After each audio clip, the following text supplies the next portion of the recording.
What's going on there, YouTube, and welcome back to another comic book video. Okay, guys, so we are basically going to continue our coverage over DC Rebirth Cyborg, where we actually do pick up with the last video of DC Rebirth Cyborg. This is it, because after that, basically DC Rebirth died, and you had this point in DC Comics where they had no name for their initiative. It was just, here's some comics, have fun, bye, because DC Rebirth ended for Cyborg at number 18. And of course, we're going to cover the last 4 chapters of Volume 3 of DC Rebirth Cyborg. Now, I can't cover the actual ending of this series because after DC Rebirth ended, they did give Cyborg like 3 more books. It did tell 1 more story, but of course, the book was canceled and of course, the story was wrapped up and that was it. Now, I can cover that story, but honestly, that story does a little bit more after DC Rebirth, and that's really it. Up to you guys. But this is really the end of DC Rebirth Cyborg. And of course, it is going to be an amazing ending. Now, there are a few things you need to know about when it comes to this storyline. Starting off with the idea that basically Cyborg, Variant, and Xenophone, a friend of Cyborg, is right now in an alternate universe. Now, this is not a universe as you think it is. That basically this is a digital universe. Basically a computer type universe. That technology went so advanced, they have made their own kind of multiverse. And so you have other universes out there that are basically just digital information that believe that they're an actual universe. They believe they are actually real. And so the people inside these different universes, they all believe the same thing, that they are basically real, even though they are technically not real. Now, here is another thing though. They were actually only brought to this universe because in this universe, Cyborg's mother is quote unquote alive. And of course, in this fake world, basically robots won. Robots were able to be replaced or was replacing the human race. They had replaced the humans because Anomaly, the main bad guy of this entire series in this universe, was able to release his virus that turned humans into robots. The problem is though, he was hoping for a peaceful world where robots rule the world. But in this universe, that did not happen. Instead, his virus in this universe turned humans into robots, but they began to fight against one another. And the reason why, because in this universe, Cyborg is evil. There is an evil Cyborg. And so this evil Cyborg have basically declared war against Anomaly in this universe. And so that is why you have 2 sides of robots fighting against one another in this universe. But our Cyborg, the one from the main DC universe, has to save this universe because he was basically told by a different kind of computer system that if he is not able to stop the virus from spreading in this universe, that basically this virus is going to spread across the multiverse in the digital multiverse, not the main human life multiverse, the computerized multiverse. And if that does, it could lead to an entire problem across the computer multiverse. And so Cyborg is trying to save everybody's life in this universe. Now, actually getting into today's video, this actual book, because there was a lot we had to recap there, you do have Cyborg right now actually talking to his evil self. Now, remember, this evil self is not actually a real Cyborg. This is a computerized Cyborg because this entire universe is just really data. That's all it is. But either way though, you have our Cyborg actually trying to basically bond with this Cyborg. Because remember, in this universe, Cyborg was evil. He basically went crazy. And the question was why? And of course, he does tell Cyborg, our Cyborg, that he went crazy because he lost his loved one, the woman he loved. Now, of course, you have our Cyborg think that because they're the same people, that basically this Cyborg Cyborg must have lost his Sarah, because that's the girl that Cyborg is basically falling in love with back in the main DC universe. But of course, you have evil Cyborg say, no, and I don't know Sarah actually. Who is Sarah? No, the girl I lost, her name is Scarlet Taylor, which means that in this universe, there was also a variant like we had in the main DC universe, which is Scarlet Taylor from our universe. But in this universe, Scarlet Taylor and Cyborg were a couple, but she died. And so, of course, that kind of made him go mad and become evil. And so, of course, you have our Cyborg say, okay, you are going to be really shocked by this, but I have a Scarlet Taylor and she's here right now, which does kind of work for our evil Cyborg to turn good, to basically help our Cyborg fight against the threat right now, which is the virus spreading across the world, but probably the multiverse as well. Now, of course, with Red Cyborg kind of realizing that basically our Cyborg has a Scarlet Taylor, which could possibly work out for Red Cyborg, you basically have Red Cyborg agree to help out our Cyborg by kind of giving him the cure to the virus. And of course, that cure is very important because remember, at the end of our last video, basically Xenophone was infected with the virus. And so, of course, he began to turn into a half machine, half human person. And so you actually have Red Cyborg. We're going to call evil Cyborg Red Cyborg from now on, but you have Red Cyborg giving Xenophone the cure to turn him back to a completely human being, which is great until that's the moment you have our Cyborgs plus Beast Boy and also Xenophone basically get contacted by the two different versions of Anomaly. Now, the reason why I say two versions of Anomaly is because basically our Anomaly from the main DC universe also came into this alternate universe as well, alongside with Cyborg variant and Xenophone. Now, with all that being said, our Anomaly was able to get away and meet up with his alternate version of himself, and they basically teamed up. And so right now you have the two of them calling our Cyborgs to tell them like, hey, listen, we have variant and we plan to kill her. If you want to save her, listen very closely. We're going to have one big battle because remember, in this universe, there's a war between two sides on the robots, Red Cyborg and this universe version of Anomaly. They've been fighting against one another. And so basically it's this universe Anomaly asking Red Cyborg to have one final battle. And of course, that's the only way they can save variant. If he says no to the final battle, he will kill variant. We also find out that basically this universe version of Anomaly also killed this universe version of variant. And so he's very serious about killing her once again. And so, of course, it does lead into our heroes right now in a big battle against the forces of the Anomalies. Yeah, the Anomalies. That sounds really weird, actually. Either way, though, you do have the two sides fighting against one another. Now, of course, these are two men who want to save variant because they both actually care for her. Now, Red Cyborg was actually engaged to his version of a variant. But with this Cyborg, our main DC Universe version of Cyborg, he's kind of stuck in the middle because he does love Sarah back home, but he also kind of have feelings for variant as well. It's kind of him realizing he has to choose one of the two when this is all over. And the question is, though, who is he going to choose? Now, with that being said, though, it does lead into our Cyborgs fighting against the forces of Anomalies until you actually have the main DC Universe version of Anomaly appear and say if Cyborg takes one more step, that basically he is going to kill off variant and giving her the OTAC virus.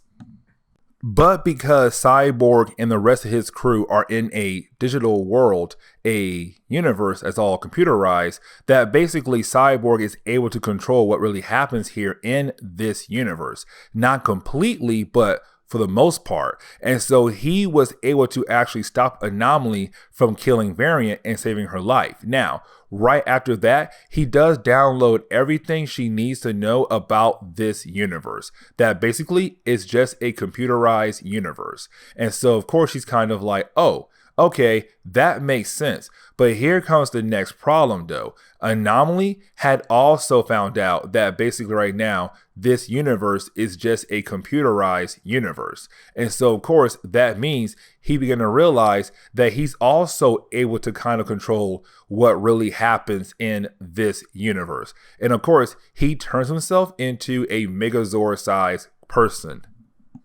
Now, of course, this does lead into a big battle between Cyborg Variant fighting against Anomaly. Now, while you have our two characters fighting against Anomaly, this is Anomaly thinking that because he realized that he has some kind of control over this universe, just like Cyborg does, that basically he'll be able to actually do a whole lot more. But unfortunately, though, he can't, because Cyborg says, listen, I have more passion than you. I'm more creative than you. I can do way more than you can do. And so with that, Cyborg was actually able, and Variant too, to kind of overpower Anomaly to actually defeat him. And when you have the rest of the crew, they have met throughout this whole storyline that basically they were actually able to defeat both our main DC version of Anomaly and also this universe version of Anomaly.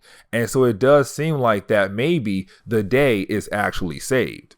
Now, of course, the day is not actually saved just yet, because back in the real world with Sarah and also the Black Narcissist, they basically tell us that our heroes were never actually teleported into that computerized universe. That basically they were kind of just knocked out and their minds were kind of teleported into that computerized universe. And so with that being said right now, really, they're just unconscious, and you have Sarah and the Black Narcissist just trying to wake them up. And of course, the reason why, because in the real world right now, Detroit is about to be attacked right now by Aldis. Remember, Aldis was a scientist that was turned into a cyborg by Anomaly, and he looks at Anomaly as his master. But because Anomaly is also knocked out and stuck in that alternate world that basically Star Lab's been holding on to Anomaly, you have Aldis saying, I am going to attack Detroit to get my master back. If you do not give me my master, I am basically going to wreck Detroit. And so right now we're basically getting the final battle, the final book for DC Rebirth Cyborg.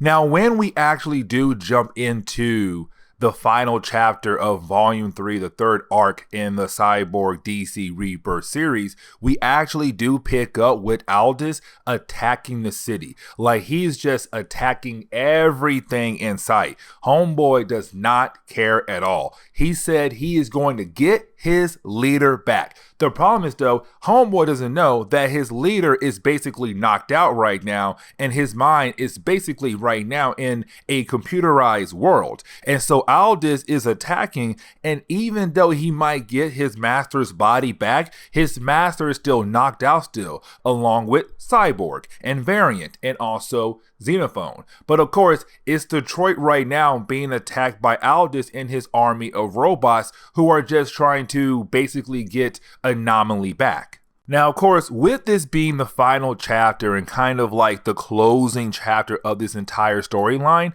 you basically have Cyborg and his friends still in that computerized world. And with them being inside this computerized world, of course, it does basically lead into the idea that you have Cyborg want to know what's next. Because in that computerized world, they were able to actually save the world, save this universe, save the computerized multiverse, whatever. But either way, though, it's now time for them to wake up. Now, of course, before Cyborg and Xenophone wake up, they do find out that basically in this computer world that Solai Stone was never dead. That basically he was alive. He was just somewhere kept hidden away. Either way, doesn't matter because he's not real. On top of that, you have Variant say that she is not going to go back into the real world. That basically she is going to stay here in this fake world, this computerized world, to live with this cyborg,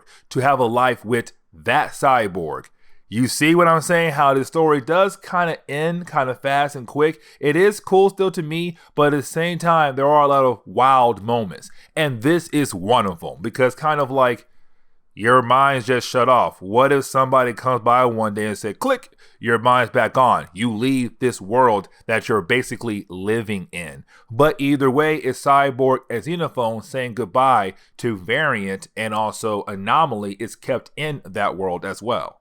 Now, of course, you do have Cyborg wake back up, and when he does wake back up, he's instantly ready to go out into the world and fight against Aldous in that army of robots, because you have Sarah tell him so fast, like, hey, listen, we ain't got time to kiss, we ain't got time to hug and everything. Like right now, you need to get your butt out there and basically deal with that army of robots that's attacking Detroit. And so you have Cyborg go out there and do his thing. Now, with that being said, though, you do have Black Narcissus kind of jump in to basically help out because, again, he met her in the earlier books of the series, and also is DC really trying to say, hey guys, do you like Black Narcissus? She looks cool. Let's get her going. And honestly, she's not a bad character.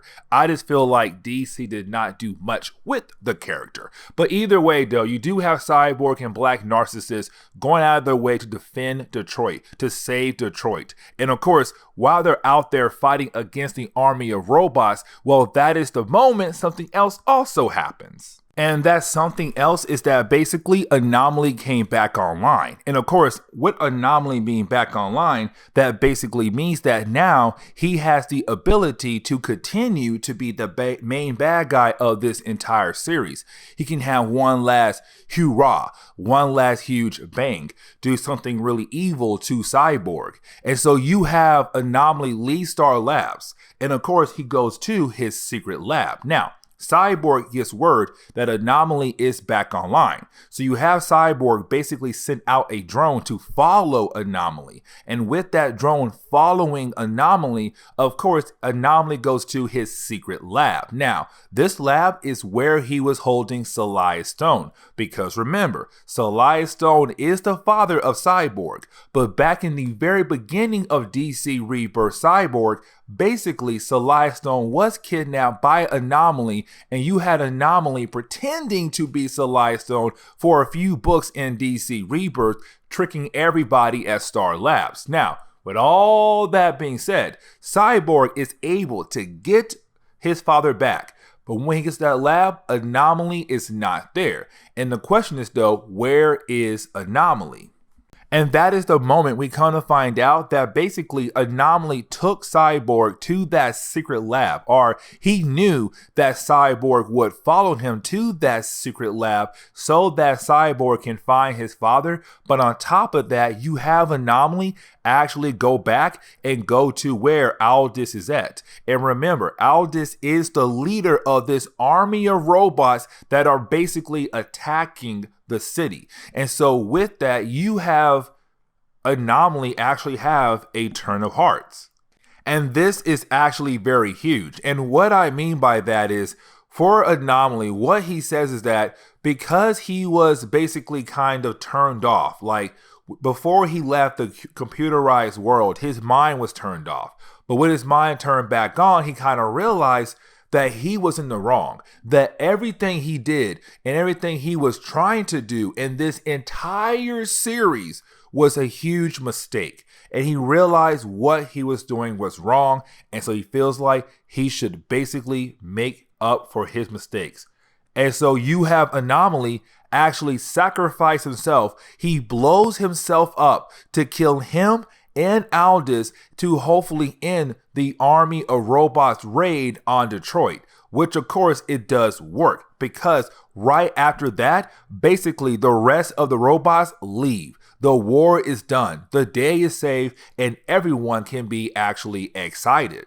And honestly, this is how the book ends. Like, really, you have a few more pages where you kind of have Cyborg wondering, like, okay, what happened to Anomaly? What basically made him change his mind? Did Anomaly meet some kind of AI system that basically pulled him to the side to show him that basically the future is not machines? The future is humans and machines coming together. Like, did Anomaly meet someone like that? Who knows? But the way the book ends, you're kind of left with that thought. Also, you have a few more pages where basically Cyborg is able to celebrate his birthday with his friends and family. But again, the book really ends on that note right there, because the writer who was working on DC Rebirth Cyborg, he left after this book. Like, after this, he was done. You had two more writers, one of them being Mark Wolfman, and that was it. That was the end of basically DC Rebirth Cyborg. 18 issues to tell this whole crazy storyline where Cyborg fights against Anomaly.